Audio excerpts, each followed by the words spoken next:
Pinupuri ka namin, O Diyos, Ama, Anak, at Espiritu Santo. Salamat, Ama, na ibinigay mo sa amin si Jesus na iyong anak, na namatay para sa aming kasalanan, iyong muling binuhay, iniakyat at iniluklok sa iyong kanan sa langit.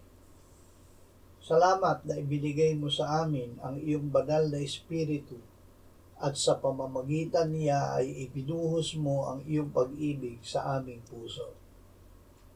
Panginoong Hesus, sinabi mo, ako ang daan, ang katotohanan at ang buhay.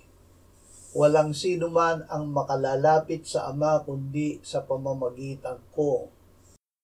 Salamat na dahil sa iyo, kami ay nakalapit sa piling ng Ama, at ngayon ay aming kadiigsiya sa pamamagitan mo. Amen.